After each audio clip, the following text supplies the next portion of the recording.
Hey everybody watching on the replay. If we've not met, my name is Andre. I'm a writer and speaker and singer-songwriter with a deep passion for racial justice and social change. And for the past several years, I've been on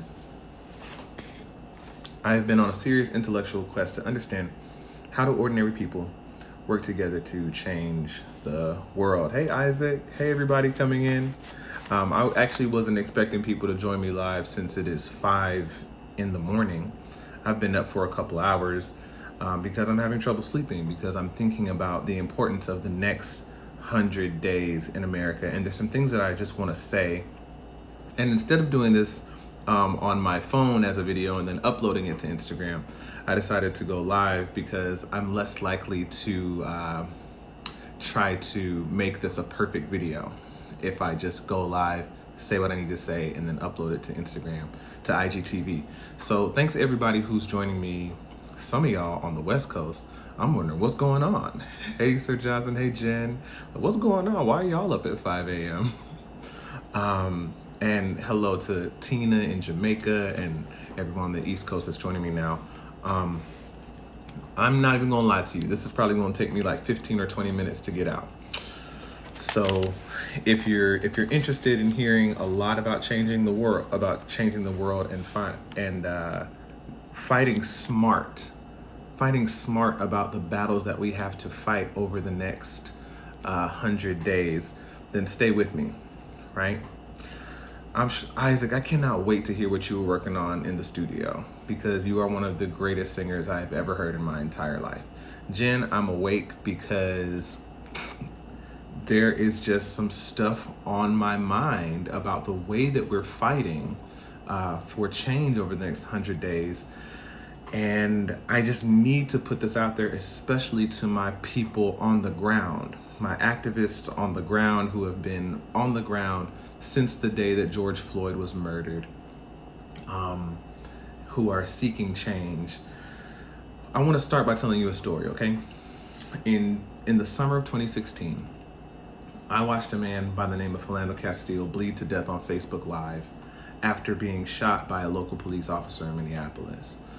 And I remember sitting there at my desk that day and thinking about all of the racism that I've experienced in my life personally, and all of the police-involved deaths, the murders of unarmed black men at the hands of police.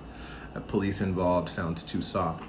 The murders of unarmed black men and women at the hands of law enforcement in this country. And I got tired of feeling helpless, and I got tired of feeling hopeless. And I decided that day, I made a decision that day that I was going to learn everything that I can about how do ordinary people change the world, because I knew that it was possible because our ancestors have done it, right? Like, there's so much in this country that needs to change. However, there was an overt system of white supremacy called Jim Crow, and our ancestors organized themselves as ordinary people without taking up arms, and they disturbed the peace until the whites only signs came down in restaurants and public transportation and all that kind of stuff. And I came across a book by Daniel Hunter called Building a Movement to End the New Jim Crow. And in that book, Daniel Hunter told a parable that has stuck with me, and I want to share it with you. The parable goes like this. There is a village by a river, and every day there are babies that go floating down this river. And the villagers go out and they rescue babies. Every day they go out and rescue babies, day after day. One day, one of those villagers says, we come out here every single day and we rescue individual babies from this river. We need to go upstream and figure out where these babies are coming from. And that parable has stuck with me to this day, because it changed the way that I thought about going about pursuing change. There was this cycle of outrage that I felt like that I kept going through and others kept going through, where there seems to be this time of relative peace, and then someone is murdered by the police, and sometimes that murder is obviously unjustifiable. People get outraged, they take to the streets, they protest for a while, energy wanes on the protests, and then it seems like there's that time of relative peace and quiet again, and then someone else is murdered again, and we go through the cycle again. And when I read that parable about the babies, that changed my relationship to that cycle. I said, I no longer want to live in that cycle of outrage, because what it ends up doing is puts you into doing what Daniel Hunter calls endless actions, right? You keep on doing these actions that express your displeasure about the way that things are, but it doesn't really change anything. I said, I don't want to do that anymore. And what I feel like I'm seeing happening right now in this moment in our country is that a lot of people are doing endless actions. Someone is murdered by the police. We run out to that protest and we march the streets and we say their names and we hashtag them and all that kind of stuff. And that happens every single time. And it keeps us doing an endless action. But it's not really wielding power. It's not going to the source, to the root of why this thing is happening. And so we end up going through that cycle. And what happens is people get burned out, and then they stop coming. And then the people who continue to show up, the people who have been faithful, they get resentful, and they say, where did all these people go? When George Floyd was murdered, we had hundreds of people, thousands of people in the streets. Now there are 30 of us. Now there's 20 of us. Now there's 5 of us. Now there's 4 of us. So we burn out, and then someone else is murdered by the police, and a new wave of people come into the movement, and then the same thing happens again, right? Well, people start leaving when they begin to realize that we're running in circles, because half of the battle, and this is a battle, half of the battle is actually psychological. And there's a psychological need for people who are participating in nonviolent struggle, nonviolent civil resistance. There's a psychological need to see victories. People want to know that what they're doing is making a difference. When they take off of work or they take time out of their weekend and they go march 7 miles or something like that, when they put themselves in front of a police line and face potential violence or from either from the police or from violent counter protesters, they need to know that what they're doing is making a difference. And if they keep on doing these actions, performing these actions, but they don't see that it's leading anywhere, and they don't see that it's budging the status quo at all, then of course they're going to start staying home. And so we have to learn how to escalate. And that's my point in this talk. My point is that we have to learn how to escalate. And before I talk about what escalation means, which, by the way, let me first off say, when I say escalation, I do not mean that we need to become more destructive. And I don't mean that we need to become even more passionate, although passion is helpful, But I mean something very specific by escalation, and I'm going to get there. But there are 2 things that there's one thing I want to talk about first. I want to talk about protests in general, because we have to rethink protest. And it's very crucial, because over the next 100 days, Donald Trump is going to try to steal the election. He's already trying to steal the election. That's how we know. He's already trying to steal the election. And one way or another, he's going to try to undermine this democratic process, and probably going to try to declare himself the winner of the election inappropriately. Excuse me. We have to understand this about protest, because protest is not enough to challenge him. And protest is not enough to bring long-term change. So, first off, there's this misconception that protest and resistance are the same thing. Protest is just one type of resistance. It is not resistance in itself.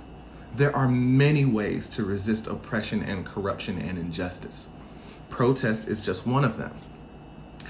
A lot of people engage in protest as a way of self-expression, right? Something happens, you go out to the street, and you fill the streets, and you take your signs and you chant, and you basically say, we don't like this, right? And that has so much value, especially for people who belong to persecuted, marginalized groups, who are often silenced and gaslighted about their oppression. It is totally valid to just go out in the street and say, listen, I've had enough of this playing along as though everything is fine, as though things are at peace.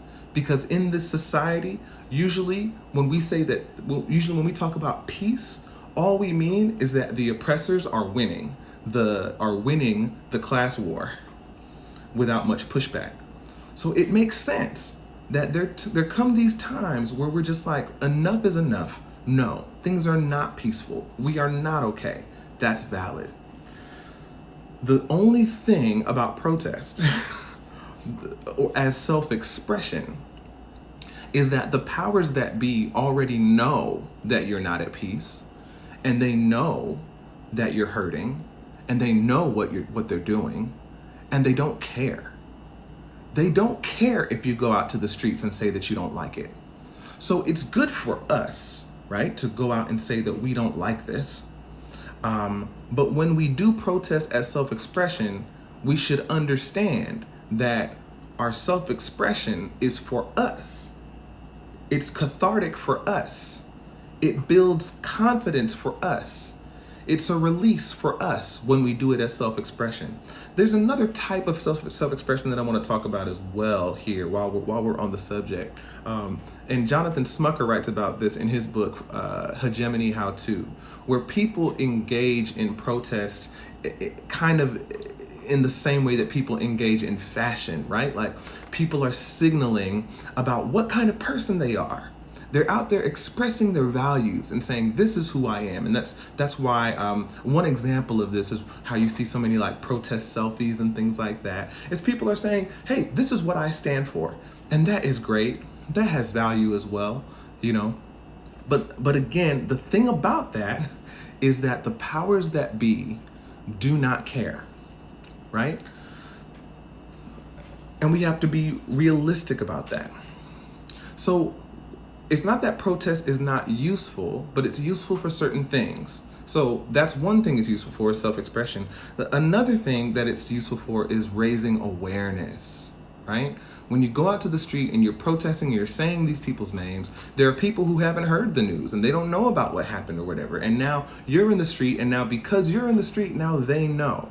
Now, this can be a more powerful way of using protests as a means of building the power and the capacity to create change, because in nonviolent struggle, you need people.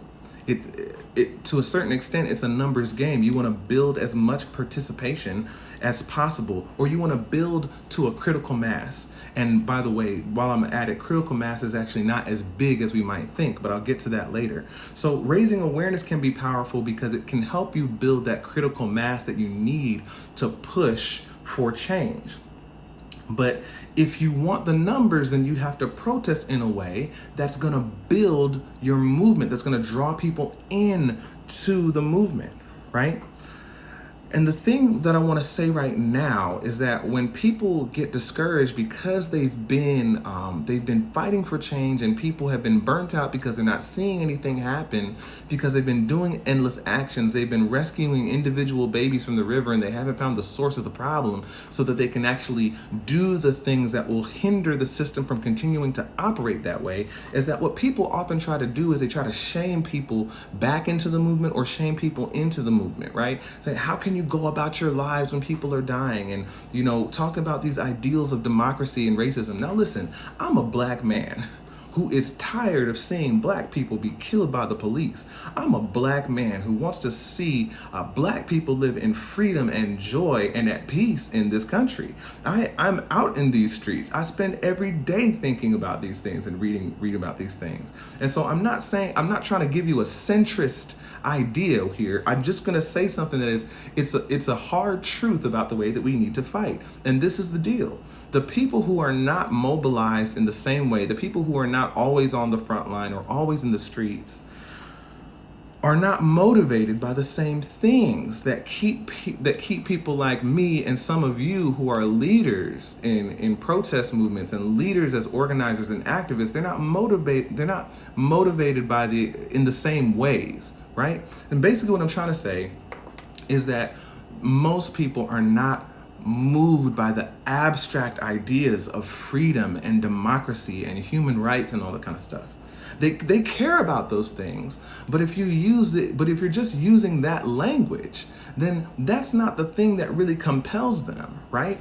The thing that moved so many people into the streets this summer, yes, it was human rights, but it wasn't just people talking about the rightness, the morality of racism. It was seeing that officer with his knee on George Floyd's neck for 10 minutes. It was enfleshed, right? It was enfleshed in this very embodied way that moved people. And that's what moves people to the streets. It's bread, it's the price, it's cottage, it's the price of food, it's seeing a human being be subjected to torture like that, right? So when we go out and we try to shame people by saying with these moral ideas or trying to guilt people into the streets or whatever, it doesn't really work. We have to move people. We have to invite people into resistance, into protest, into the movement for change by telling these compelling stories that enflesh those ideals in things that they encounter every day, in things that matter to them already. So anyway, protest can be used strategically to raise that awareness, to raise that consciousness with people. But if we just do it as self-expression, then we should expect that, people are going to burn out because the powers that be don't care. And they're not going to change just because we say that we don't like it. Even if we have millions of people in the street. And guess what? We have had millions of people in the street during the anti-war movement in the early aughts, against the Iraq war. We had millions in the street during Occupy, and that alone does not move the levers of power. So what do we have to do? We have to escalate. And this is where I was going. And this is my last point, although it has 4 subpoints. So just stay with me. So we have to escalate. When I say escalate, I do not mean to become more destructive. I do not mean breaking windows and burning buildings and all that kind of stuff, right? Now, I'm not saying that stuff is not morally justifiable. I'm not saying that stuff is wrong or it's a bad way to protest. But if you're gonna do above ground, nonviolent mass movement for change, then breaking things and burning things is not historically the way that has been most strategically advantageous. I'll say it that way. So there are 4 things there are 4 parts to escalation that I want to share with you right now, and then I'm going to hop off. All right. If you're with me, tap the screen so I know that you're with me. I want to talk about absorption. I'm going to talk about the categories of nonviolent action.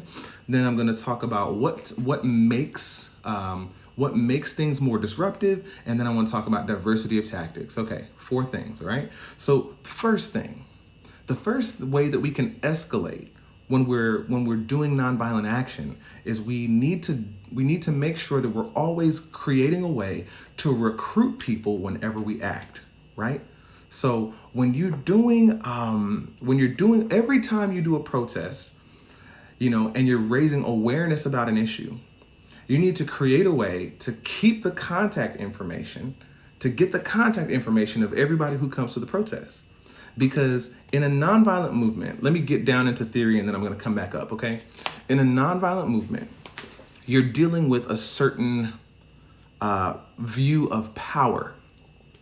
Nonviolent movements operate on the assumption that rulers cannot rule their society from the top down by themselves. Is that rulers depend on the consent of the people in order to rule. that obedience is at the heart of political power. It's like a game of Simon Says. The game of Simon Says only works if the people in the game do what Simon says. But if the people in the game decide that Simon says pull your pants down, and they don't want to pull their pants down, then Simon actually doesn't have the power. Simon's power came from everybody's obedience in the game. That's actually how society works. And nonviolent struggle works on that assumption about power. So nonviolent struggle works on the assumption that if we decide that we are not going to participate in the status quo, then the machinery of society cannot continue to run and maintain the status quo, right? So that's why the numbers are important in nonviolent struggle. That's why you build numbers in nonviolent struggle. There's been a massive study of nonviolent movements that show that no regime has been able to withstand the sustained nonviolent resistance of just 3.5% of the population. So when you go out to the street and you're doing a protest, you should be trying to build up to that critical mass, that at least 3.5%, which means that every time you do an action, you should have maybe a QR code that people can scan and fill out a little form so that they can give you their cell phone number and their email address and they can join your movement, because you want for them to continue to grow. That also means that you might want to consider what kind of things you're saying on the street when you're passing by restaurants and you're passing by people's houses, right? So you may not want to shame those people as you're going by. You might want to start chanting, "March with us, march with us." You might want to hold the intersection and get on your PA system and tell them, this man was just killed by the police, across the train tracks, and this is what happened, and inform the people, right?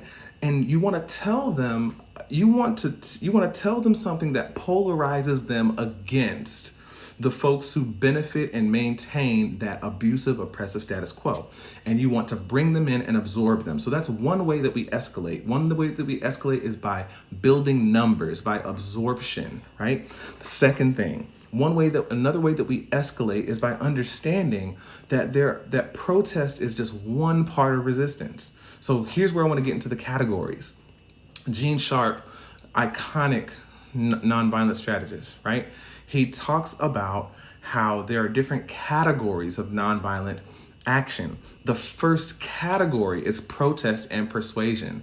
When you're doing those types of things, you're raising awareness. You're trying to shift public sentiment. But then there's also another category, the second, called non-cooperation. That's where your boycotts and all that kind of stuff come in. It's people pulling out of the system together, and it has an economic impact. You can also do social non-cooperation. You can do political non-cooperation. There are all kinds of actions that fall underneath that category.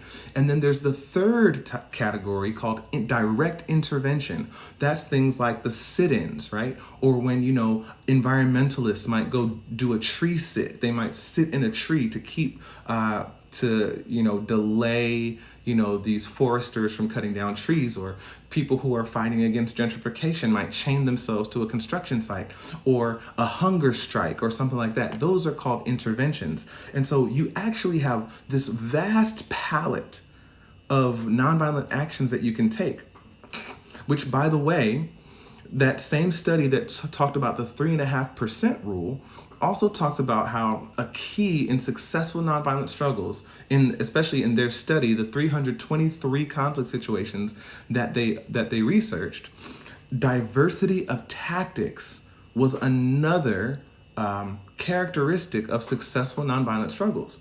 And this is so important because I see a lot of people who are doing the same action on the same day, at the same time, in the same way, by the same route, with the same people every week, right? That is not going to move. That's not going to move people into the movement. And it's only going to move so many people into the movement. That's the way I want to say that. And it's not going to move the hand of oppressors. It's not going to move the needle. You have to be thinking up new ways of expressing your displeasure, of persuading people, of informing people, and of wielding power and of resistance. You have to have a diversity of tactics, and that's where the categories come in. Another part of that is understanding how to pick the right targets, right? So this is the third point I want to make. It's picking the right target. And this goes back to the story that I told in the beginning about how these people saw these babies coming down the river and they kept going and rescuing individual babies. And then eventually one guy says, well, we got to go upstream and see where these babies are coming from. We got to get to the source. That villager who said that to the rest of the villagers was talking about targeting. And this is such a huge, this is such an important part of pursuing change, because if we're choosing the wrong target, right? If we're choosing the wrong target, then we end up performing actions that don't really make a difference, right? So Sun Tzu says it this way in The Art of War. He says, I attack that thing that my opponent is obliged to rescue. I attack the thing that my opponent is obliged to rescue. You have to figure out what you want. And then you've got to figure out who can give it to you. And then you've got to figure out what matters to that person, right? Does that person own a hotel? Okay. Well, maybe we should go to that person's hotel and we should let all of their customers know what kind of shady business that this person is involved in so that they lose business. Now that person wants to sit down at the table and negotiate with you because you're messing up their business, right? This is why I was saying before that, like, when we just go out to the streets and we express ourselves, it's good for us, it has value, but the powers that be don't care. They don't care if you go out and say that you don't like it. They already know that you don't like it. So you've got to figure out what is the root of the problem, right? Who are the decision makers that are attached to that problem? And what are their interests? What are their pillars of support? And then you've got to do those actions that actually will matter to them so that it brings them to the negotiating table. Or, it coerces them out of power, or whatever it is, whatever your goal is. Okay, so I talked about absorption, making sure that everything that you do is something that helps build numbers and building some type of infrastructure to keep that contact information so that you can grow to that critical mass. The other thing is diversity of tactics, right? The other thing is targets, right? Choosing the right target, understanding what you want, who can give it to you, and how you can wield power over that person, right? Okay, fourth thing, and this is the last thing. In his book, This Is an Uprising, or their book, This Is an Uprising, Paul and Mark Engler talk about how to escalate. And they say that the tactics that escalate nonviolent struggle are those things that are both disruptive and sacrificial. And, I think a lot of us understand the disruptive part. We understand the blocking traffic, the holding of intersections, all that kind of thing, right?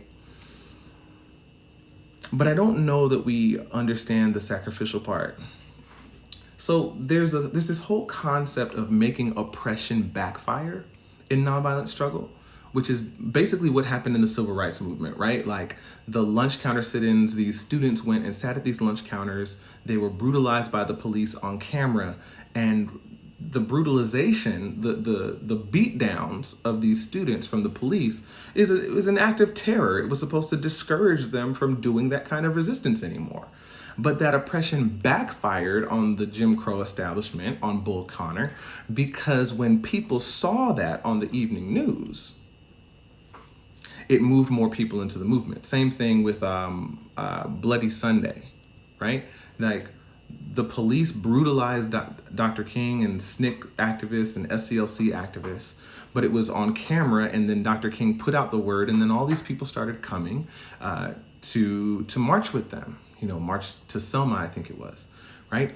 So that's the sacrificial part of direct action. It's supposed to make, hi Dee Dee, it's supposed to, it has the ability to make the violence of the state backfire on itself. Okay, so the reason why I'm spending so much time unpacking that and explaining that is because sometimes it seems like we don't understand that the opponent to the movement, the opponents of the movement are not the folks who are not yet mobilized.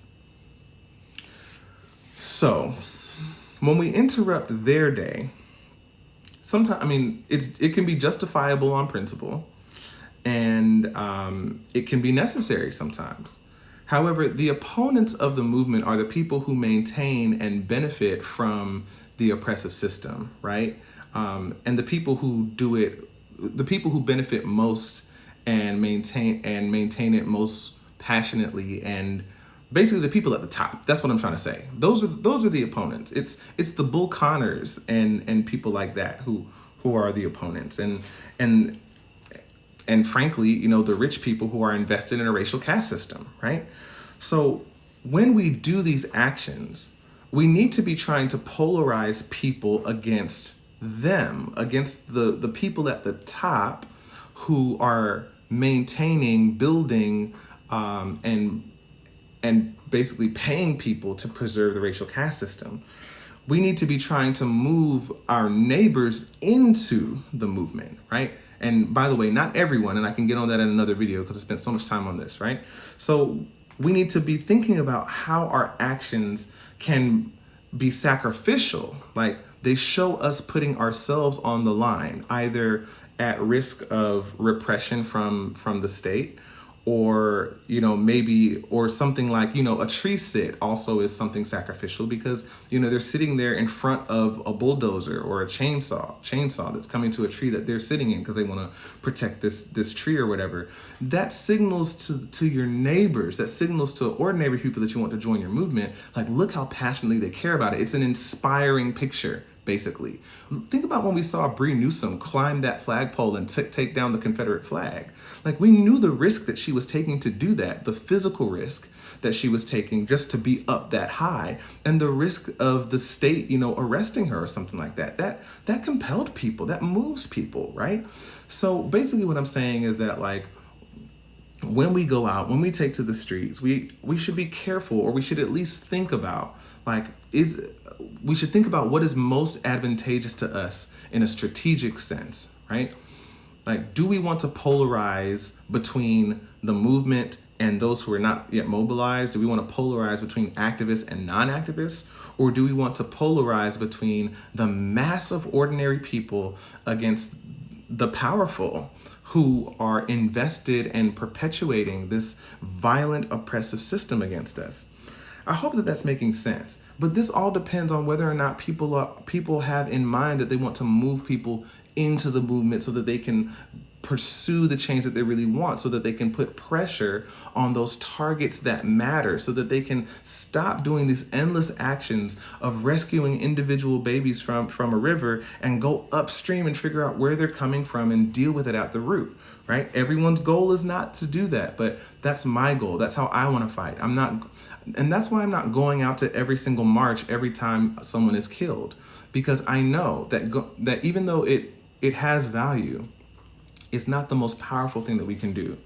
And we need to understand over the next 100 days that if there is an illegal power grab by this administration, that going out to the streets and saying that we don't like this and this is wrong is not going to be enough. We have to figure out, like, we have to figure out what are the pillars of support to the folks who want to pull this off. And while I'm at it, and then I'll go after this, we know that two things that they need are legitimacy and they need compliance. So if we know that these people need legitimacy, then the way that we go upstream right now is by putting pressure on the media right now and saying, you need to make sure, you need to promise us, put it in writing. We want a public affirmation right now before November 3rd that you are not going to announce that there is a winner to this presidential election until all the votes are counted. We know that the whole concept of election day is a resource for the people who want to try to steal this election, because election day is something where people think that the president is chosen that day. You know, People think there's a winner on election night when really all the votes have to be counted. They have to be sent to their electors. They have to be certified in December, right? So we need to be putting pressure on the media right now. Do not announce a winner to the presidential election before all the votes are counted. That's one way that we already target. Look at that. We target the right people. Now, how can you put pressure on local media and on national media to do that? That's the question. Because that would put a blockade against those who want to steal the election. It's one line of defense. It's not the only line of defense, it's one. Another thing that they're going to need the armed agents of the state, the police. Lena, I see your question. I'm going to come back to it, just so you know. They need armed agents of the state to enforce their will. So we should be putting pressure on police chiefs right now. Police chiefs, sheriffs, all of them, saying right now, we want to know that if there's an illegal power grab by the president, that you're only going to follow orders from people who are people who are legitimately upholding our Constitution. That doesn't mean that our Constitution is great or that it, all that kind of stuff. Yes, America is founded on white supremacy and is fundamentally corrupt. However, right now we need for people to stick to the corruption that we have. We don't need the other kind of corruption that Donald Trump is trying to bring.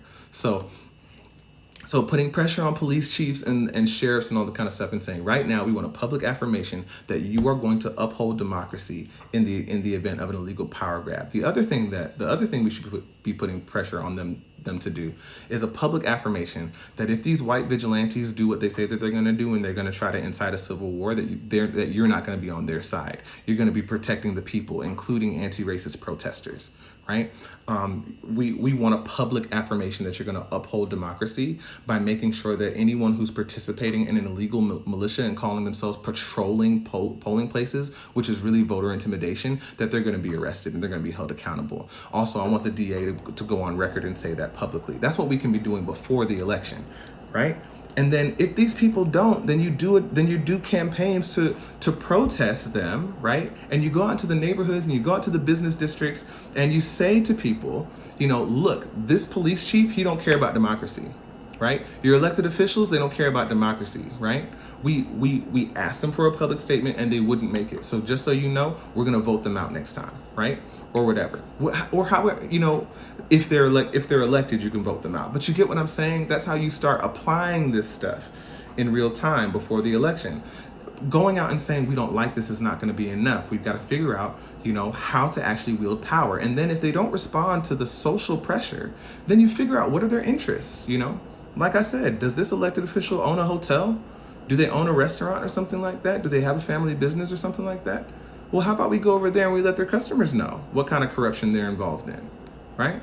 They start losing business, all of a sudden they're ready to make that, they're ready to bend to the will of the people. We got to go beyond that, right? In the event of an illegal power grab, it's a game of Simon Says.